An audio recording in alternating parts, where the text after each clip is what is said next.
Silly to serious to silly to serious. Welcome back to Schizophrenia, friends, as we head into issue 36. And oh my god, this is a freaking cool cover. Focusing in on a beautifully designed knight who looks both imposing and dangerous, facing down Sonic and Sally, who stare in awe. Not really sure what the dragon door and the kingdom behind it is supposed to represent, since those aren't in the issue at all, but hey, it makes for a really cool looking effect. We open on the knight riding through what looks like an empty cosmos, getting closer and closer to the camera. As it turns out, this is recorded footage that Rotor got from a camera sent into the Zone of Silence, while looking for the king. Sonic notes that the zone didn't look anything like that when he was there, but as it turns out, the zone that he and the others have been searching all this time to try and find the king was the Void, which is separate from the Zone of Silence. As is pointed out in dialogue, this is basically just the writers trying to cover their asses for using the two names interchangeably up until now, but at least they address it. Rotor then shows them a new three-dimensional map of Robotropolis he's made, showing some strange activity going on in the air above it, some sort of magnetic wave dealio, and it's apparently having an effect on the Zone of Silence where King Acorn is. Sally grants Sonic permission to go and take a look at what's happening, and we cut to Robotnik currently firing some sort of laser into a dimensional portal. Robotnik laments the fact that he tampered with forces beyond his control, and now it's having a negative effect on him and the world around him. Sonic rushes in and ties up Snively, kicking the laser and then slamming into it, destroying it and causing it to overload and explode. Robotnik is quick to berate Sonic for this, as he was actually trying to save the world this time, and Sonic might have just doomed it. Robotnik explains that back before he conquered the world, he discovered plans by the old warlord, Kodos, to overthrow the king, but he disappeared before that happened, and Robotnik found a nasty stash of weapons, including a portal into the Zone of Silence, which Robotnik made use of by throwing the king into it. However, the zone wasn't just a simple other dimension or a pocket universe, it was an expanding void that would slowly start to invade the other dimensional space around it. Robotnik managed to stop it by firing his photon cannon, the laser that Sonic destroyed, into the portal constantly, and he was planning to destroy the zone itself in its entirety when Sonic interrupted. But now there's nothing to hold the zone back from starting to enter their world.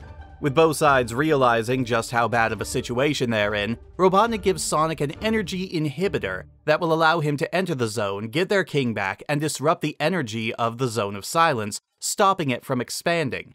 Of course, neither of them really trust the other, but they don't have much in the way of choice right now. Sonic also briefly wonders what happened to Kodos, but he doesn't dwell on it. Back in Knothole HQ, Rotor says he can't find out exactly how this thing operates, so they can't be sure it is what Robotnik says it is. Even so, since it's the only choice they have, they use it to enter the Zone of Silence through their own portal device, with Antoine and Tails as backup, and Rotor acting as mission control. And it isn't long after they enter the area that they are met by the knight that they saw at the beginning. And he is not happy to see them, immediately threatening them for entering his domain. Seeing that he's not in the mood for talking, Sonic immediately takes out the gargoyle-esque troops the knight has with him, and when the knight attempts to attack Sonic with his lance gun thing, Monster Hunter did it better. Sally attacks him, knocking his helmet off, and revealing him to be King Acorn himself. Of course, things are never that simple, and the king doesn't seem to have any idea who any of them are. He bashes Sally in the head with his lance, sending her to the ground, not really ground of the zone, and Sonic is held back by Tails and Antoine, who tell him that he can't attack their king when he doesn't even really know what's going on. I would say that survival should overcome fealty in this case, but hey, what do I know? I didn't grow up in a monarchy. But Sonic takes off, aiming for the inhibitor, dodging an attack from the king and grabbing it, setting it off, and it turns out to be a bit of a bomb as well. Sonic and friends are sent flying, and Rotor sends them a lifeline in the form of a grappling hook, pulling them out of the zone before they overshoot the exit portal. Everyone's pretty bummed out with how the rescue mission went, and Sally looks especially devastated, and rightly so.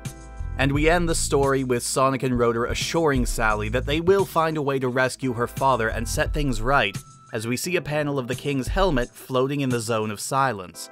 This is an excellent story, and it manages to both build upon what's come before it and hint at what's coming after. While yes, some of it is a clumsy attempt at covering up inconsistencies in the past, being able to see some world building of Robotnik before he conquered the world and where he got some of the tools that he used was quite nice, and introduced the character of Kodos, the former warlord, who would become important down the line, if only briefly. The explanations as to how the Zone of Silence works and operates is rather confusing, admittedly, and I did have to go back and reread some of the explanations to make sure I understood it. Yeah, it's fake science and everything, but I at least like to be able to follow the logic used here. The Zone of Silence itself is a bit boring and we don't spend a lot of time here, but it did manage to do what it needed to do, which was establish King Acorn again and let us know that getting in and out of the zone wasn't exactly easy. And the build-up for this story and stories coming up were very well done.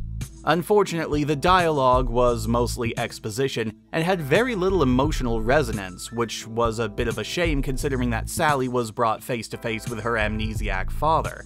Really, most of the emotion in the story comes from the excellent artwork by Art Mawhinney, once again, especially in the last few panels where, despite not saying anything, the absolute depression on Sally's face is pretty evident. We move on to the backup story, the end of Knuckles' current history lesson. After a brief recap of what happened in the last issue, with Dimitri absorbing the energy of all the Chaos Emeralds and shattering all but one, and forming Mount Fate, his brother Edmund and the Magistrate come to, and he explains his plan. During the time they were asleep, he has managed to take over the entirety of the island, subjugating them with the use of the robots and technology so ingrained in their society. He even plans to have them build gigantic sails onto the island so that he can use it as his own personal pirate ship, sailing around the world and subjugating the surface as well. He even gloats about how he is, in essence, a living Chaos Emerald, and the energy in his body is, for all intents and purposes, completely limitless. He even demonstrates that he used his power to create Mount Fate, making it near indestructible, just as the place starts to come down due to a horde of fire ants eating through the foundation. While Edmund and the Magistrate manage to make it out unharmed, Dimitri, totally flabbergasted that his fortress was destroyed by something so tiny, is buried under the rubble, apparently killed. And then the two echidnas, after mourning the fall of one of their own, seem to come to some sort of epiphany, where they believe their love of science and technology is to blame for what happened. Not the machinations of one insane individual, but the entire race putting their faith in the sciences has done this. And as a result, the echidna race abandons their technology and scientific pursuits, even blowing up their entire city to completely start over, living off the land and nature and some such, with Edmund taking on the role as the very first guardian. Which brings us back to Knuckles musing in the shadow of Mount Fate, when he remembers that not only did the echidnas abandon science and technology, but hoarded all of the technological artifacts and stored them in an underground city known as the Great Conservatory, which thankfully happens to be just next to where Knuckles is, and he believes that is where he will find Archimedes and his friends. And so he sets off, with the musing that those who do not learn from the lessons of history are doomed to repeat it. A sentiment that unfortunately was not shared by the rest of his race, considering some of the stuff we're going to see later in the comic. This story kinda bugs me. Again, it's more interesting than the lore dump that started it, but the conclusion to Dimitri's story here is more than a little rushed, though I do like the symbolism of his tower being torn down by something so small and otherwise harmless. But what comes after? The whole echidnas abandoning everything their race has worked on and strived for decades? I take umbrage with that. This isn't exactly the place to argue personal philosophies, but I still feel like two echidnas coming to this conclusion is a bit out there, especially when it was the actions of one insane moron that would lead to this. Technology is a tool, and science itself is just another cog in the machine that helps us to understand our world on a grander scale. Neither of these are inherently good or evil, but they can be used for acts of good or evil. The tech itself was not to blame, but who was wielding it. And the idea that an entire society that was so heavily ingrained in scientific and technological pursuits would just give up all of that? I just don't buy it. In fact, as the comic goes on, we're going to see that most of the leaders of Echidna society are actually a bunch of pretentious, holier-than-thou hypocrites when it comes to this particular outlook in life, and their unwillingness to budge on this would lead to the creation of one of the biggest threats to their society that they would ever know. But that's a story for another day. In terms of artwork, it's once again Ken, and the best part about it is John D'Agostino's coloring. It's still a bit flat, but he does have some fun with shadows and silhouettes in this issue, and once again the green glow effect for Dimitri is rather nice to look at. It's just a shame that the rest of the art is about par for the course for Kin. It's not embarrassingly bad, but definitely not the sort of stuff that people look at and say, wow, that is great sequential storytelling there. I mean, just look at this here. Aside from minor changes to a few of them, look at how often the base design for Knuckles' head is copy and pasted here. That's just a big sign of laziness.